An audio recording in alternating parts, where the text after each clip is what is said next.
Welcome to another edition of Interruptions. I'm your host, Otis Smith. My next guest, you have seen her on shows like The Game, Inserts. You've seen her in the movie Motive. And you also seen her as Little Tina in the hit and iconic show Fame. I'm talking no other than Karen Ward Ross. How you doing today? I am wonderful, Otis. I am absolutely wonderful. Got to Thank put you for that having me. third name on that now. We got to make sure I can't. Yeah, Third on it. yeah, I can't be having problems with the husband. I can't be having problems. I was listening to us like, is he gonna get the Ross? 'Cause a lot of people forget that, but no, it's Karen Ward Ross.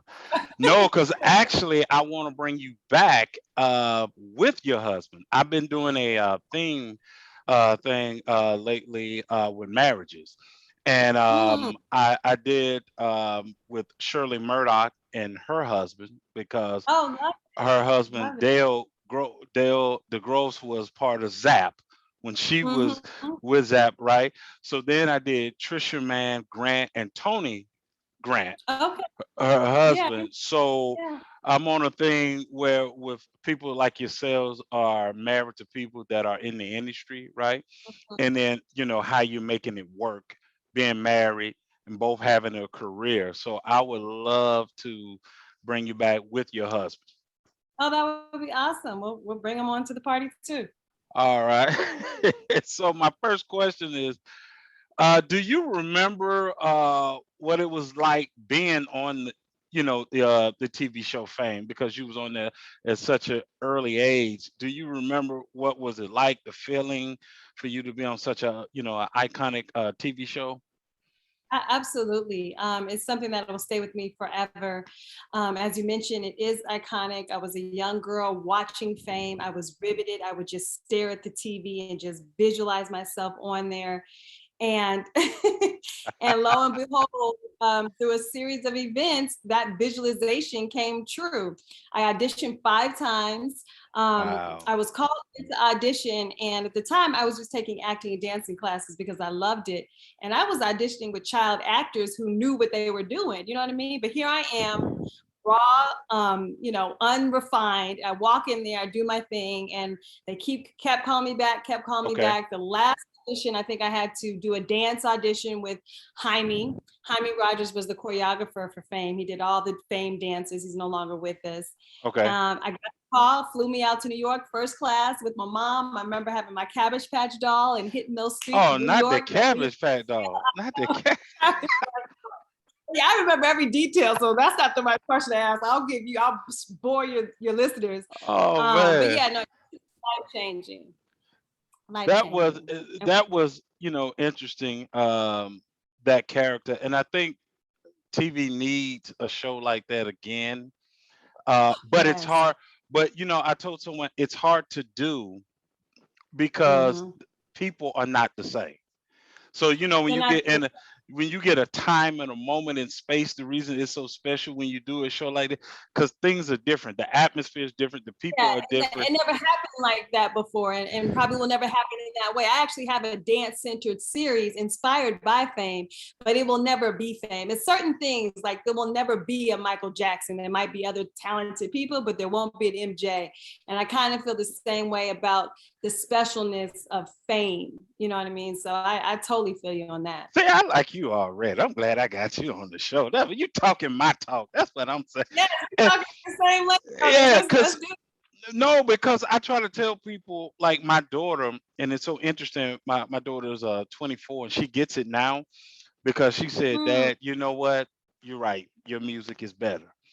And what she's paying attention to, and I know you can appreciate this. What she's mm-hmm. paying attention to is the artist romancing Yes. the women Yes. versus now it's just like let's The just real, get to I it. don't That know what you call that, right? The musicality of it, just the beauty and the artistry and the science of making music and yeah, the lyricism and like you said, the human connection, the love, that deep soul, love. yeah. I think we're missing a lot of that. I mean, right now it's commercialism, it's sexism, misogyny, it's a lot of stuff, but it ain't that. You know what I'm It ain't saying? So that. I mean, it if ain't it that. wasn't, I tell people if it wasn't for group, maybe like Jagged Edge, Charlie Wilson, Right. Bruno. I give Bruno his props. Bruno Mars, like R&B, man. I tell I know that. I know. I know. There's a few of them, but yeah, I hear you on that. How was it moving from a child actor and then you getting into your teenage years? You know, because you went from being a young girl on a hit TV show, and then when it you know, it just ran its course, and now you're a Mhm. teenager. How was it like trying to move on, to go forward with your life? It was hard, Otis, actually. Like you said, I did a lot of TV shows at that time period. Webster, What's Happening Now. Hmm. There's actually a clip of Darius McCrayer and I doing an episode of that.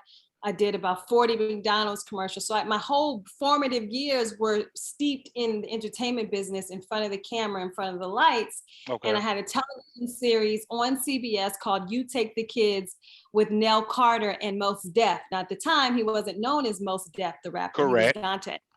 And then the show, I'm in my dressing room. The executive producer walks in and says the show's been canceled. And I was like, oh.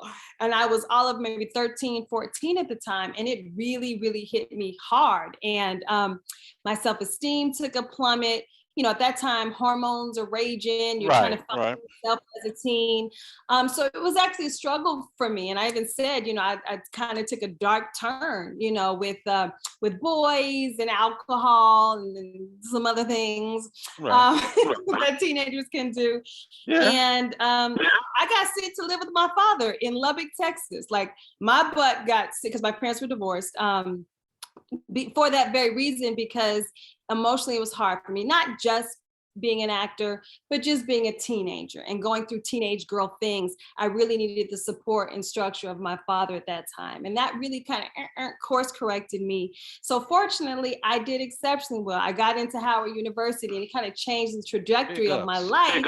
Now, the Okay. blessing in that is I feel like that was an opportunity. A lot of child actors go down a really, really dark path. We know plenty of them. I don't have to name them. Right. So I kind of feel like it was a blessing for me to have that little tumble before I had a big fall, so that I could change my life and Sure. see and learn different parts about myself. You know what I'm saying? So How was it where for you when you was, in that time space, right, where you can just be daddy's mhm, girl, right? And not have to mhm. worry about, I'm just saying, at that time being on set, having to perform, but just can go to college, can go, how was that for, do you think that helped you also in your adulthood, because you know what it is to just be regular? Absolutely. Now, my mother did a great job of keeping me grounded. So I just want to acknowledge that. Okay. Growing up in Los Angeles, it can be really difficult being in the entertainment world. And my mother really fostered this sense in me that you are not what you do. So you may be an Correct. actress, you are infinitely more than that. So that's kind of the bedrock of what carried me through. When I got to my father, it was the structure that I needed. Now, interestingly, I was the only Black girl in an all white Christian school. So that was confronting for me in the South. So here I am in LA, growing up in Okay. Los Angeles in TV and film. And Uh, now I'm in a completely different environment where I'm the only Black person in a Christian school with about 20 people, which was good for me at the time because it gave me a real solid foundation. And I sure. had like you said, that father time, that structure that I needed. And then what happened, because I think that was my 10th or 11th grade, my grades were really great. So then I Okay. was able to apply it. I got into Howard, got into Hampton, got into Spelman and some other universities. And then from there, I began to know myself more as an intellectual. I nurtured the academia Um, part of myself. I got my degree in psychology. I studied abroad overseas in London, England, oh and went to wow. UC Berkeley. So yeah, so for me, I look at myself as like a social anthropologist. Like I can take all these components of Sure. life and my characters with them. Had that little fall not happened, who knows what I would have been doing. So Yeah, yeah, that was no, that's good because like you said, you can take bits and pieces. Let me ask you this. Do you, because I've asked, this is just a side question, but I've find this interesting with other actors, the same question I'm about to ask you, which is okay. when you're in regular life, but Mm-hmm, because you've acted and you played different characters, right? mm-hmm. Or you was acting with someone that played a particular character. Do you find it like in real life, you may not agree with what you see on the news, or you see or saw something, but you can kind of understand it Oh, for because sure. because someone told me, they said to be a good actor, you can't judge the character. You either Mm-hmm. play the character, you either be the character, or you just don't. You can't Oh, you go. don't, right. One of my most challenging roles to exemplify what you just brought forth, this is before I even had children. I played a mother who suffered from postpartum psychoses. And what that means is she had a level of neuroses and psychoses where she killed her children and she killed herself. Now, I know nothing about that. I wasn't even a Right. mother at the time, but I had to deep dive into research into the psychology and the humanity of what kind of pain would a mother have to be going through to Hmm. not only take children's life but then her own life. But you can't do that through the lens of judgment. You have to approach it with a taste and curiosity of what is in that is calling forth this type of behavior. And that's the beauty of acting. I mean, that's why I love doing it. So if you're going to judge it, then go to church. We got enough people in the church people judging folks. You know what I'm saying? So I'm not here for all that. Let me tell the story and bring forth humanity in a way that hopefully we can see ourselves reflected and can shine some light and heal. That's the point. So And I think that's interesting because it always allows you to have empathy for a person without mhm, judging them. Not that you're going to agree with them. You may even agree with the punishment or whatever, that they have to go through, far as whatever, if it's a crime, but you still can empathize at the same mhm. time. And I always say sometimes humanity, we talk out, we we talk out the side of our necks because you're Exactly. saying That's something why that you have no church nothing. coming. I mean, I love church. They don't church folk don't be coming for me. That's what I meant though. All of us, church, not I church. know We what you all meant. are subjective to the hypocrisy is what you're talking about. Like we're hypocrites, but you're right. So in a lot of ways, not always. But you know what I try to do, Otis? I really try to find the aspect of myself that is in that character. Sure. Now, I may not do it to that degree or to that extent, but there's a common thread between all of us where there's some part of you that may not kill your children, but whose dreams do you kill? You know what I'm saying? Whose words do you speak where you're killing somebody's dream or sometimes even your own dream? So like I said, that's a micro of the macro. And I try to look at my characters like that. The reason I understand exactly what you're saying is this, and when I say this, you go to probably nod your head yes. The reason I agree with what you're saying, because look at all the movies, gangster movies, Mm-hmm. drug movies Mm-hmm. that guys identify with. That Exactly. knowing in real life you ain't trying to kill nobody, you don't have Right, the you ain't guts. doing it right. Right, you don't even have the guts to kill anyone. But Right, right, for some reason you want to be Tony Montana, you want to be Ghost.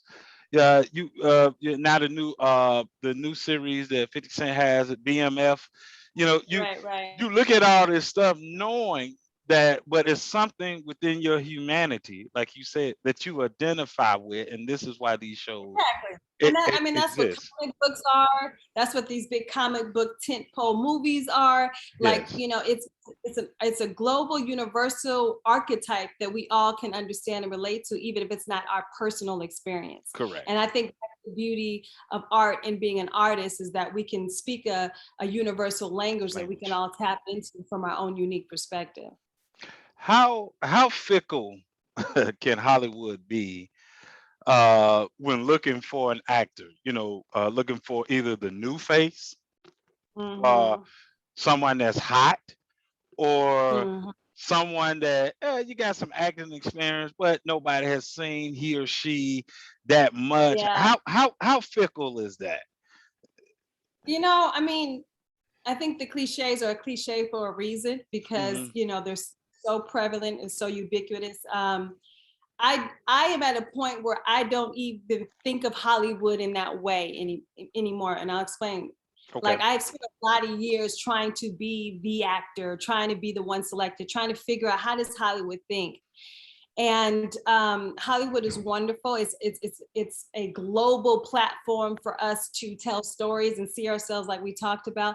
Sure. And there's some limitations. Hollywood runs itself on recycling ideas and people and regurgitating because it's safe. And so, in that regard, I think it's incumbent upon us, our artists and creative content creators, to be who we are and to put our work out in the world. And if Hollywood comes, great. But nowadays, there's an audience for everything. I mean, if you like, toenails and pickles, you could do a show about that, and you're gonna find an audience for that. You know what I'm Yeah. saying? So I try not to focus too much on Hollywood, and God bless her. I love it. I'm a part of it, but I could be in it and not of it. Well, just because of your background that you just described, you made sure that you had a solid foundation that you can do other things. And like you said, you don't define yourself by what you do. That You wasn't know, easy. That was a process. I spent a lot of years on this audition circuit and crying like, "Well, they didn't pick me." Da, da, da. And after a while, it's like, "Boo, you got to pick you." You know what I'm saying? And I had to, and still come to that realization. And fortunate enough to create a show with my husband, Craig Ross Jr.'s Monogamy, that everyone can stream season 3 on All Black, and some other projects that we have coming up, to put myself in the driver's seat as opposed to looking for someone to reach out and give me a shot. Now, A and Boogie that, Renee Boo here, so let's. no, I'm glad that you're doing that. I think to not wait on an opportunity, but to create an opportunity, because sometimes then that allows something else to come your way that you're not creating personally, but still by you creating something, you and your husband creating something, it still creates another opportunity somewhere else, versus like you said, just sitting waiting on the phone ring, Yeah, or you going on an audition and waiting on the call back. yeah, yeah. I mean, you can do that. It's a choice. I just choose no longer to participate on that level, and it served my spirit well to do that. So I'm always advocating, whether it's Hollywood or outside of Hollywood, just do you. And we all come with a set of gifts and instructions encoded in our DNA. So it's Sure. it's about taking the time to, whether that's through your meditation or prayer or journaling or whatever it is for you, taking Hmm. the time to access those gifts so that you can use them all up by the time you expire. What's true is we all gonna go. You know what I mean? So why not do it all while you're here and have an While you're here, opportunity? Mhm. what do you have what have you received from different actors like a Debbie Allen, a Nell Carter, a Wendy Raquel, because you've been on. See, that's the thing. You've been on some iconic shows Wow. since you started day one. So Yeah. what is that like for you getting wisdom, um, or have you gotten wisdom, from those people? Sure, yeah, absolutely. I've gotten wisdom from the people you named and gotten wisdom from the nameless, from people that we don't Hmm. even know. I try to be a sponge and just absorb and take it in wherever I am. But definitely Debbie Allen, as I mentioned, just watching Fame as a 5, 6, 7-year-old girl, and then to be next to her on the set. Debbie gave me my first choreography assignment. I forget which episode of mine she directed, but I had to choreograph a little routine. So that's something that I always treasure, that, Miss Debbie Allen is the one that, gifted me with that. Working with the likes of, Wendy Raquel on The Game has been amazing. She's a comedic genius and very humble, powerful Black woman. So that's someone who I look up to. And Nell Carter was amazing to have an opportunity to portray her daughter coming off of, Give Me a Break, and the Right. litany of shows and Broadway, and just, we all know who Nell Carter is. It was one of the best times in my life that I always treasure, that I got to share that and be in her home outside of set. And she really embraced me as a daughter, embraced my mother. And yeah, we were actually just talking about this. It was wonderful. I feel very blessed. I've been on stage with Janet Jackson, to be dancing aside her and to be in her dressing room. Mm. um, yeah, Wow. it's just, yeah, I feel incredibly blessed, and I hope to be a blessing to other people in some small way. I got another sidebar question. I just had to ask.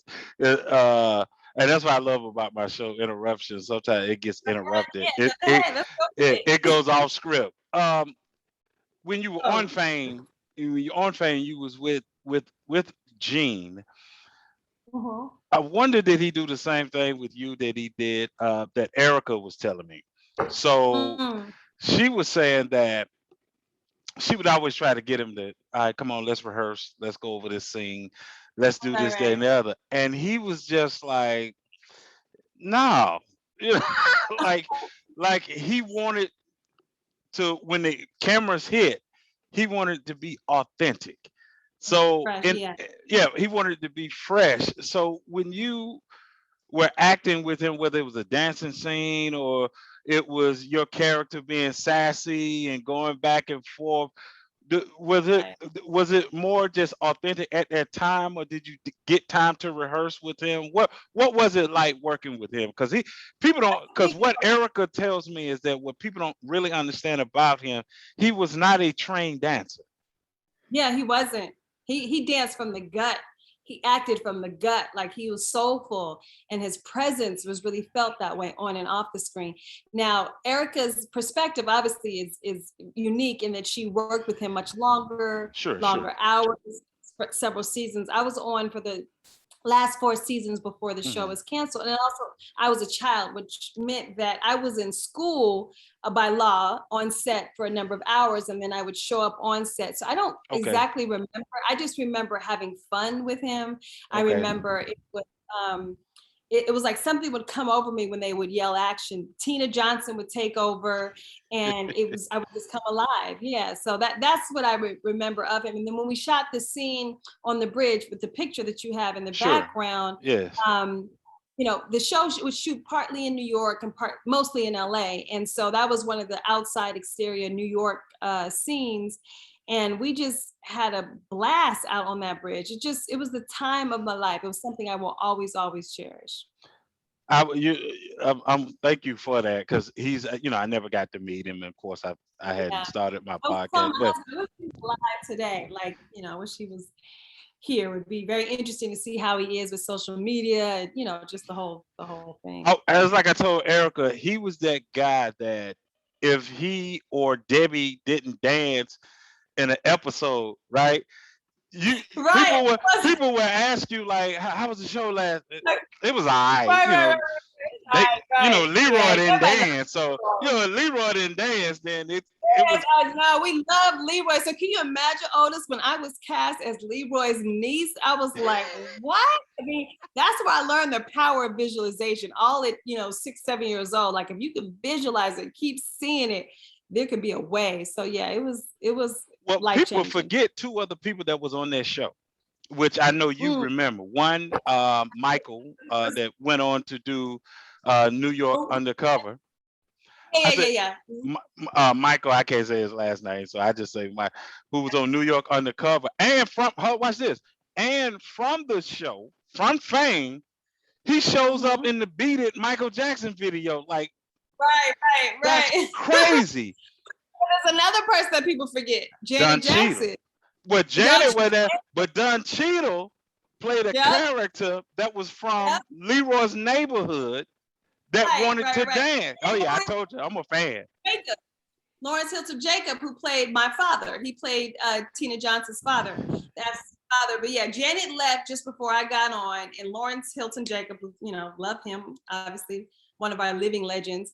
Oh yeah, of Um, course. yeah, yeah, so it's a lot. It's a lot of us a part of that Fame crew. Well, you got to be around our age. You got to be able to go back to, to know who Exactly. was who was.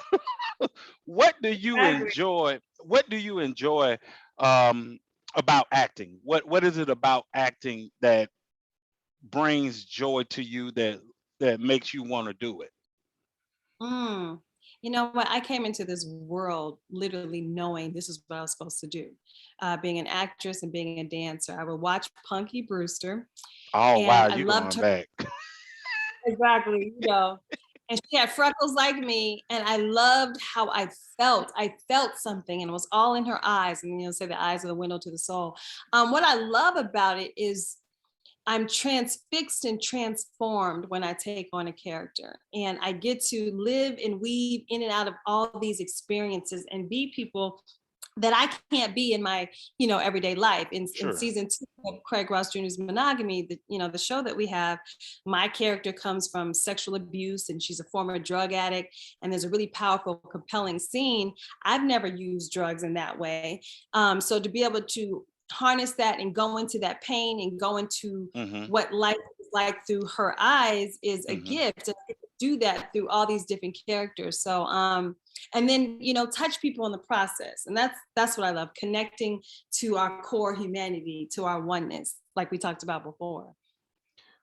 Well, tell me about this guy here.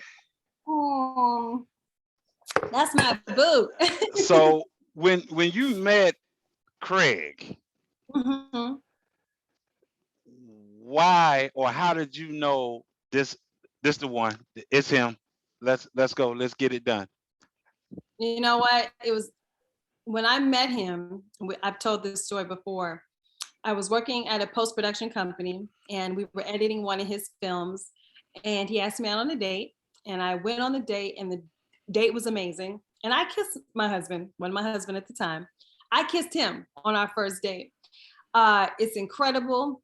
We're driving in his Corvette down PCH. For those who aren't from California, it's overlooks the Pacific Ocean. So we're Okay. driving the ocean, Okay. blaring Prince because we love Prince. And I just knew. And he dropped me back at home. And I said, okay, great. Don't ever call me again. I didn't want him to ever again because it freaked me out. Like I couldn't. It's almost like a circuit overload. I couldn't. Oh, sorry. Some people in my house. I No, no couldn't problem. understand how I could feel so connected and so on someone that I just met. So to answer your question, I knew right away. He knew right away. It took me some years to, kind of accept that. But Craig is my best friend. He's my rock. He's my partner in all things. And we have 2 beautiful children, which is our greatest creation, Karis and Cameron. And yeah, so we got our TV show. We got some other stuff coming. So I'm super excited. Wow. I got see. I gotta get him on the show. I told you we gotta have you guys on Yeah, because we got stuff to I say about marriages and relationships. So yeah, let's do it. yeah. We got to make that happen. What what inspires and motivates you? Great question. What inspires and motivates me really is conversation. Like I'm inspired by deep conversation, like speaking with my husband, stuff like Gotcha. this, talking to people that I don't Okay. even know, just kind of getting their story, like uh, finding out their pain, their dreams, like that type of, as corny as that may sound, that really inspires me. Like I love finding the wow in my connection. Mm-hmm. Like, wow, that happened to you. Oh wow, you went through that. Oh wow, you overcame that. Um, my tea, my tea inspires me, as you can see. Meditations, shameless plug.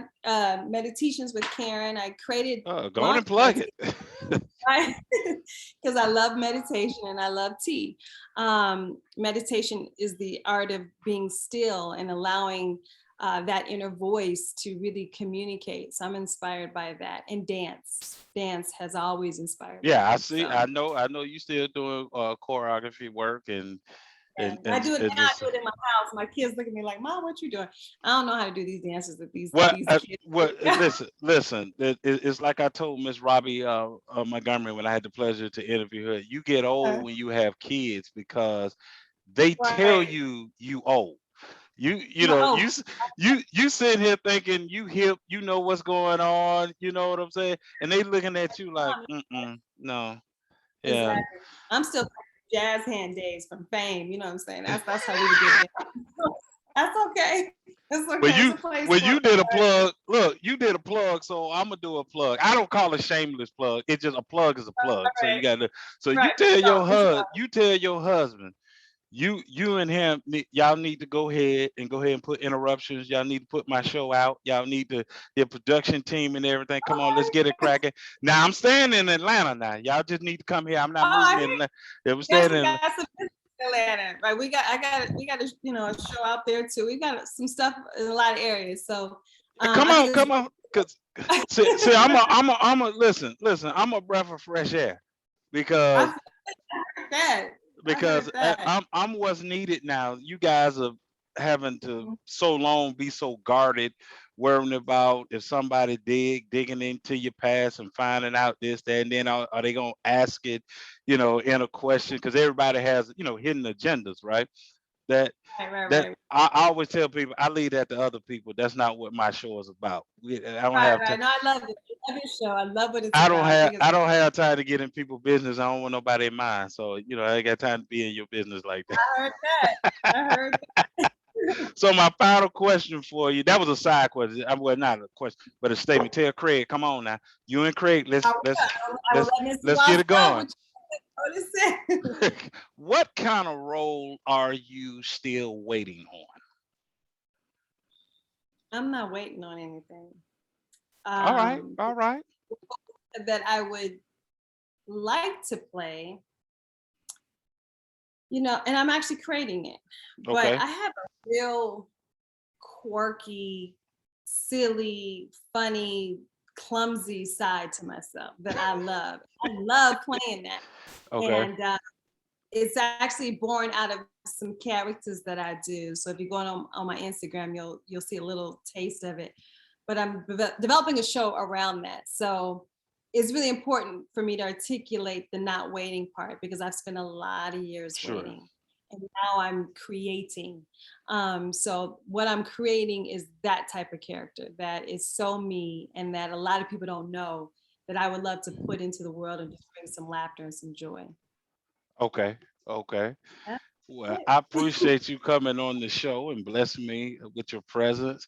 Uh, Thank you. Try to schedule you and your husband maybe next month or December. Just depend on you guys For sure. schedule, For sure.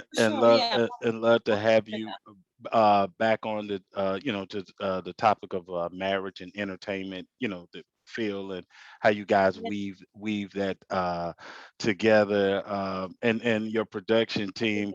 I've got what's so funny is I got I'll send it through your assistants. Your Okay. assistant. I got something for you. It's let me tell you what it is. Just Okay. so you know.